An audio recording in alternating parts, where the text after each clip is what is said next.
Hello sa inyo! Magandang araw muli! For today's video nga pala guys, meron akong ikwento sa inyo kung bakit nga pala napunta kami sa pagsasyamo.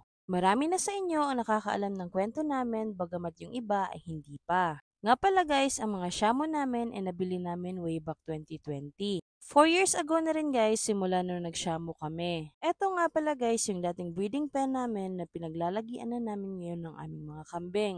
Sa ngayon ay konti lang yung kambing namin dito kasi nga nasa kabila yung iba. Nakapagpatayo na rin kasi kami ng bahay nila doon guys kaya doon na lang namin sila pinapalagi. Nasabi ko na rin nga pala nung nakaraan guys na si Doydoy ay wala ng nanay. Kung kaya guys, nandito lang siya sa aming bahay. Kung dati nasa dog cage siya, ngayon nilagay namin siya dito. Malaki na rin kasi ang nilaki ni Doydoy guys kung kaya hindi na siya doon pwede. Kung kaya ngayon guys ay dito ko na muna siya nilagay. At ayan, masingit ko nga pala sa inyo. Napakatakaw nito guys at ang lakas kumain. Kapag nakakalimutan naming magbigay ng pagkain, tsak iiyak yan. Anyway guys, balik tayo dun sa aking kwento. Nung una guys, hindi kami nag-aalaga talaga ng shamu. Ang unang inalagaan namin is yung mga native chicken. Na-share ko na rin yan guys sa mga ilang videos ko sa YouTube channel namin. At nga pala guys, kung hindi pa kayo nakapag-subscribe ay mag-subscribe na kayo doon. So ayun na nga guys, ang native chicken ng una naming inalagaan. Noong una okay pa naman, maganda yung kita at saka napakabilis nilang mabenta. Halos kami lang din kasi yung nagbebenta dati guys. Pero syempre, habang lumilipas ang panahon nagkakaroon din tayo ng mga competitor. Syempre guys, madali lang magkaroon ng mga manok kapag meron ka talagang kapital. Hanggang sa marami na nga sa amin dito ang nagbebenta ng native chicken. Pero syempre, hindi ginhawa lahat guys sa pag-aalaga ng native chicken. Isa sa pinaka naging problema namin dati guys ay yung pagiging maliit nila. Yes, marami kaming customer pero yun nga, maliliit pa sila. Hindi pa sila pwedeng i-dispose kasi nga hindi pa sila nakarating sa kanilang goal weight.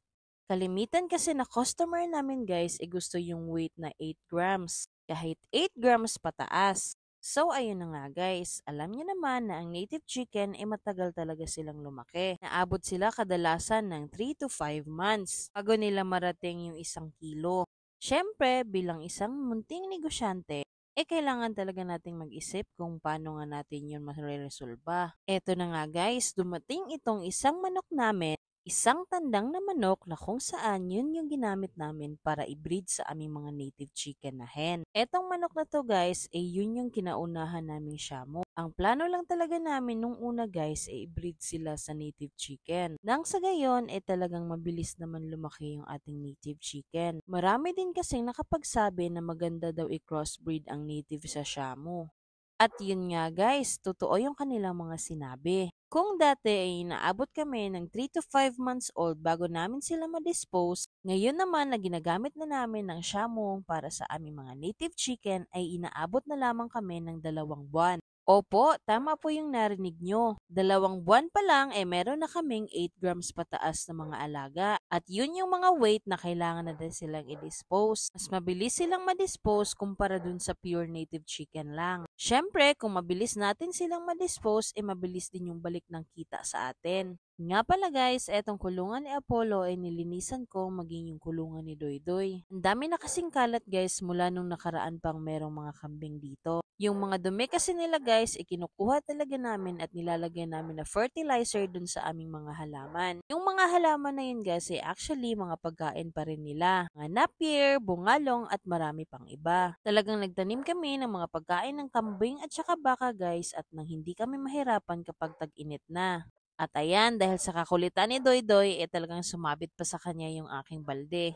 Kinuha ko na yan kanina pero ayan, kinuha niya ulit. Di ayan, sabit tuloy sa kanyang ulo. Kung hindi ko pa to kukunin guys, talagang mapapatagal pa tayo. Napakasanay sa tao ni Doydoy guys, kung kaya kahit kanino siguro sasama siya. Medyo makulit lang, pero ayan guys, napakabait ng kambing na to. Akala ko nga nung una talagang mamamatay na to. Pero sa awan ng Diyos guys, ayan, maliksi na siya ngayon. Ayan, pasintabi nga pala sa lahat ng kumakain. Yung mga dumi na yan guys at yung mga ilang damo na yan ilalagay ko dun sa aming mga halaman. Yan yung sinasabi ko sa inyo guys na walang tapon talaga yung kanilang mga dumi. Bisang pampataba kasi ito guys at hindi ka pagagastos. Ang kailangan mo lang talaga guys ay ang pagtsatsaga nito. Syempre kung wala kang tsaga sa pagkuha ng kanilang dumi hindi ka talaga makakalagay ng abono sa mga halaman mo. Anyway guys, tapusin ko lang to at ang ating kwento. Nang dahil nga sa pag-crossbreed ng manok na Shamo at native chicken, mas mabilis na rin lumaki at mas mabilis na rin kaming makakapag-dispose. Mula nun guys, mas marami na nga kaming nade-dispose at mas mabilis na rin yung pag-dispose namin. Natatandaan ko pa nga dati guys, ang dami-daming pumupunta dito para lang bumili ng native chicken. At kung tatanungin nyo nga pala ako guys sa kanya lang lasa, syempre magkatulad pa rin. At dahil 2 months old pa lang pwede na silang katayin, tsak malalambot yung kanilang karne guys. Kadalasan kasi guys kapag umaabot na ng 3 to 5 months old ang mga karne, tsak matatagalan ka bago ito pakuluan. Pero kahit alin pa man dun guys, tsak masarap pa rin basta mayroong lahing native chicken. So ayun na nga guys, fast forward tayo. 2019 noon guys, simula na yung pandemic. Halos lahat ng tao ay nasa bahay at wala talagang aliw. May mga ilan sa atin ay talagang nag-aalaga ng mga halaman. Habang kami naman guys ay talagang na-incline kami sa pagpa-farming. At nang sinubukan nga namin mag-YouTube guys, talagang mataas ang hatak sa amin kapag Shamu ang pinag-uusapan. Kaya simula nun guys, naghanap talaga kami ng mga pure Shamu. No ideas at all kami kung ano nga ba yung mga manok na yan. I mean, yes, may idea kami dahil dun sa breed namin sa aming native chicken. Pero guys, hindi namin alam na mahal pala talaga yung mga pure Shamu.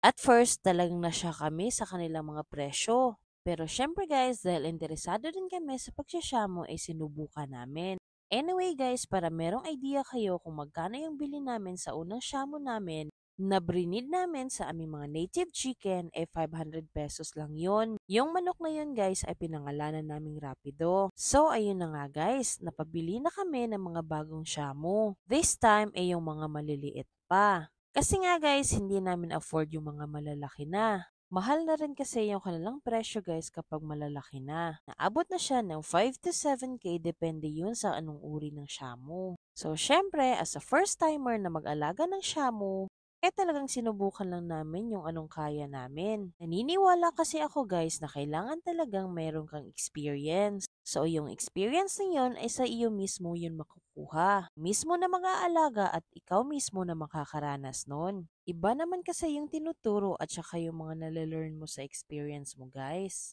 At yung 2 piraso nga guys na mga sisiw na binili namin, ay talagang dun kami nagsimula sa pagsasyamu namin. Di na lang namin namamalayan sa pagdating ng panahon talagang dumami na yung shamu namin. Nang dahil din sa YouTube guys meron na ring mga nakakakilala sa amin. At nang dahil sa social media guys marami nga nagka-interes sa pagsasyamu. Umabot na nga sa iba't ibang parte ng Pilipinas ang aming mga alaga. Opo, nakakapag-ship po kami noon ng aming mga alagang shamu. Mapa-by land man yan, by sea at by air. Hindi madali ang pag-ship ng mga manok bagamat nangyari pa rin. Kasi kung talagang gugustuhin, talagang merong paraan.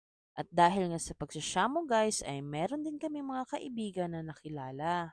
At mga ibang tao rin na tulad namin na nag-aalaga ng shamu. Halos na naging experience namin sa pag-aalaga ng shamu na-share na namin. Lahat ng videos namin na nasa YouTube channel ay regarding din talaga doon. Talagang malaki ang naging parte ng pagsasyamu para sa amin. Hindi man naging madali, maraming mang naging problema, bagamat nandito pa rin. Maraming salamat nga pala sa lahat ng sumusuporta sa amin. Talagang mahilig kami ni partner sa pag-aalaga ng mga hayop. Kung kaya sana suportahan niyo pa rin kami sa aming pag-aalaga ng iba't ibang hayop. Sana'y ma-entertain at mapasaya namin kayo sa aming mga videos. Nga pala guys, magpapakain na nga pala ako ng aking mga hayop. Sa ngayon kasi, hindi na lang Shamu yung inaalagaan namin. May mga kambing, baka, manok, pato, at marami pang iba. Huwag kayong mag-aalala guys at isi-share ko pa rin sa inyo yung mga experience namin sa pag-aalaga ng iba't ibang hayop. Sisikapin ko ma-update ko kayo everyday sa mga ginagawa namin dito. Nga pala guys, meron nga palang nagtanong sa inyo kung taga saan nga ba daw kami. Kami nga po pala ay taga North Cotabato sa Kidapawan City. Nasa 2 to 3 hours lamang ang biyahe kung galing kayo sa Davao. Medyo malapit na rin kung galing ka ng Digo City. Anyway guys, ayun na nga, eto na yung mga alagang shamu na pinapakain ko ngayon.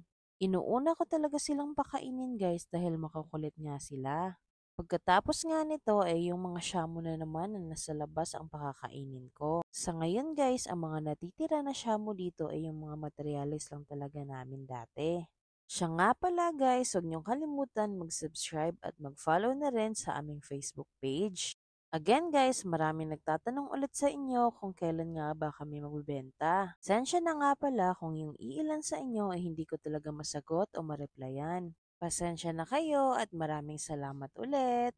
Thank you for watching again guys. Until next time, see ya!